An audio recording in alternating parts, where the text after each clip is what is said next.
Assalamualaikum warahmatullahi wabarakatuh. Selamat pagi anak-anakku sekalian.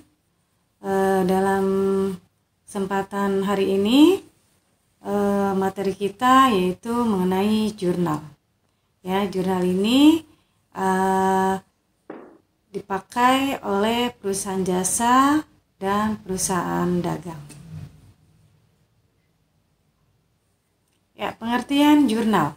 Jurnal diartikan sebagai buku harian yang digunakan untuk mencatat semua transaksi yang terjadi berupa pendebitan dan pengkreditan secara kronologis. Nah, di sini Ibu garis bawahi ya, yaitu kata dari kronologis, yaitu semua transaksi dicatat sesuai dengan tanggal terjadinya transaksi. Ya, misalnya mulai dari tanggal 1, tanggal 2, tanggal 3 dan seterusnya. Ya, itu yang dinamakan secara kronologis. Ya, di sini Ibu akan menjelaskan yaitu mengenai jurnal umum dan jurnal khusus. Jurnal umum ini biasanya digunakan oleh perusahaan jasa, sedangkan jurnal khusus digunakan untuk perusahaan dagang. Nah, untuk perusahaan dagang yaitu menggunakan jurnal khusus. Nah, terdiri dari jurnal khusus penjualan, jurnal khusus penerimaan kas, jurnal khusus pembelian, jurnal khusus pengeluaran kas, dan yang terakhir yaitu jurnal memorial atau jurnal umum. Akan Ibu jelaskan ya satu persatu untuk jurnal khusus ini. Yang pertama, jurnal khusus penjualan, ya ini dicatat untuk transaksi penjualan yang dilakukan secara kredit ya, di garis bawah yaitu secara kredit. Jika ada penjualan tunai, nah berarti tidak masuk di jurnal khusus penjualan. Ya, karena jurnal khusus penjualan ini ya khusus untuk transaksi penjualan secara kredit. Oke, untuk berikutnya yaitu jurnal penerimaan kas. Nah, ini semua transaksi penerimaan kas ya akan dicatat ke dalam jurnal khusus penerimaan kas. Contohnya yaitu adanya penerimaan piutang dari pelanggan atau adanya transaksi penjualan secara tunai ya, ini akan masuk ke jurnal khusus penerimaan kas. Lanjut untuk jurnal berikutnya yaitu jurnal khusus pembelian. Nah, jika jurnal khusus pembelian ini dicatat untuk adanya transaksi pembelian secara kredit ya. Jadi kalau ada pembelian secara tunai berarti tidak dicatat ke dalam jurnal pembelian ya, karena di sini jurnal khusus pembelian ini hanya untuk transaksi pembelian secara kredit. Oke, untuk ini ya khusus untuk transaksi penjualan secara kredit. Oke, untuk berikutnya yaitu jurnal penerimaan kas. Nah, ini semua transaksi penerimaan kas ya akan dicatat ke dalam jurnal khusus penerimaan kas. Contohnya yaitu adanya penerimaan piutang dari pelanggan atau adanya transaksi penjualan secara tunai ya. Ini akan masuk ke jurnal khusus penerimaan kas. Lanjut untuk jurnal berikutnya yaitu jurnal khusus pembelian. Nah, jika jurnal khusus pembelian ini dicatat untuk adanya transaksi pembelian secara kredit. Ya, jadi kalau ada pembelian secara tunai berarti tidak dicatat ke dalam jurnal pembelian ya. Karena di sini jurnal khusus pembelian ini hanya untuk transaksi pembelian secara kredit. Oke, untuk jurnal khusus pengeluaran kas. Nah, ini semua transaksi ya yang terjadi di perusahaan, yaitu adanya pengeluaran-pengeluaran, entah itu pembayaran utang ya kepada supplier ataupun adanya pembelian secara tunai atau adanya pembayaran biaya-biaya yang harus dikeluarkan oleh perusahaan. Ya, lanjut untuk berikutnya yaitu jurnal memorial atau jurnal umum. Nah, jurnal umum ini di perusahaan dagang ya, yaitu untuk mencatat semua transaksi adanya pengembalian barang ya atau retur. Apakah itu retur pembelian ataupun retur penjualan ya. Itulah yang Ibu jelaskan mengenai jurnal khusus pada perusahaan dagang. Nah, di sini nanti kita akan membedakan ya antara jurnal umum pada perusahaan jasa dan jurnal khusus pada perusahaan dagang.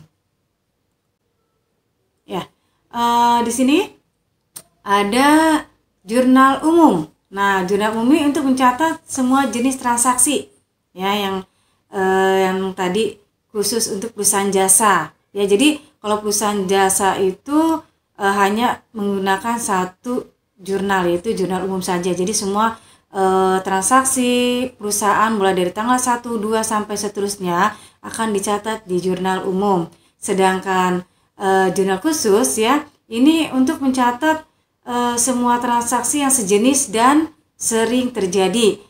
Jika di perusahaan dagang ya, yang sering terjadi apa sih transaksinya? Yaitu adanya penjualan, adanya pembelian, adanya pembayaran ataupun pengeluaran kas, penerimaan kas ya, dan pengembalian barang. Jadi setiap hari akan adanya transaksi-transaksi yang sejenis ya, yang sama untuk transaksinya. Nah, itulah perbedaan antara jurnal umum dan jurnal khusus pada perusahaan jasa dan perusahaan dagang. Ya, di sini Ibu akan memberikan contoh ya mengenai jurnal umum, yaitu contoh soalnya di sini 1 Mei 2019 dibeli tunai perlengkapan jahit dari toko Jaya dengan harga 800.000. Nah, maka dari adanya transaksi ini akan dicatat ke dalam jurnal umum.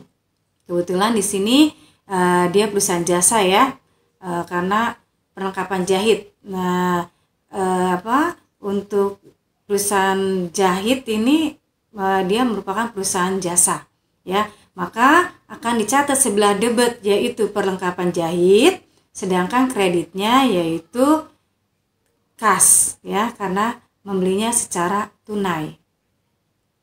Ya, seperti ini ya pencatatannya. Perlengkapan jahit sebelah debit, kas sebelah kredit. Oke, lanjut untuk contoh soal berikutnya. Nah, jurnal penjualan. Nah, di sini ada contoh soal adanya penjualan barang dagang ya kepada PD Melati sebesar 1 juta secara kredit. Nah, sudah Ibu jelaskan ya tadi, untuk jurnal penjualan ini catat khusus untuk penjualan secara kredit ya. Nah, bagaimana pencatatannya? Yaitu debit, sebelah debit yaitu pembelian atau piutang dagang ya, piutang dagang ya debitnya, kreditnya penjualan ya. Nah, seperti ini untuk pencatatannya ya.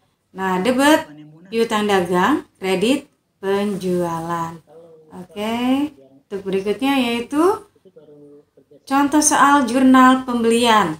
Nah, jurnal pembelian di sini ada contoh ya, dibeli barang dagang dari PD Anugrah seharga 2 juta secara kredit. Nah, maka akan dicatat yaitu debit ya, pembelian barang dagang, kreditnya utang dagang. Nah, seperti ini pencatatannya.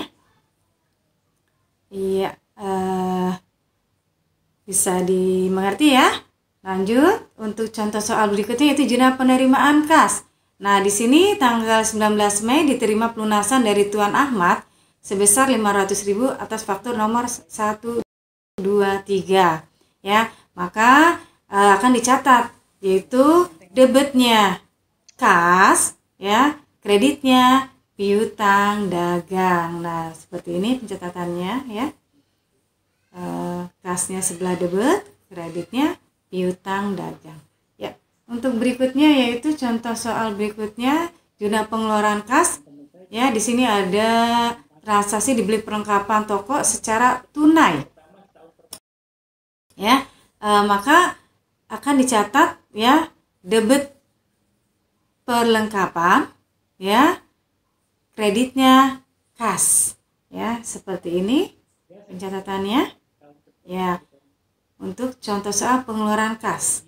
Lanjut, untuk soal berikutnya yaitu ini masuk ke contoh soal jurnal umum di perusahaan dagang, ya. Dikirimkan kembali kepada PT Sejahtera sebagian barang yang dibeli tanggal 20 Mei. 24 Mei, ya. Berarti tanggal 24 dibeli barangnya, tanggal 25 ternyata ada barang yang harus dikembalikan. Entah itu mungkin karena tidak sesuai dengan pesanan ataupun barangnya misalnya rusak, ya. Nah, maka di sini akan mengurangi yaitu utang, ya. Debitnya utang dagang, kreditnya retur pembelian, ya. Seperti ini untuk pencatatannya. Ya. Utang dagang sebelah debit, kreditnya retur pembelian, ya. Nah, itu tadi yang sudah Ibu jelaskan mengenai jurnal pada perusahaan jasa dan pada perusahaan dagang, ya. Semoga materi hari ini kalian semua bisa memahaminya, ya. Terima kasih. Ibu akhiri.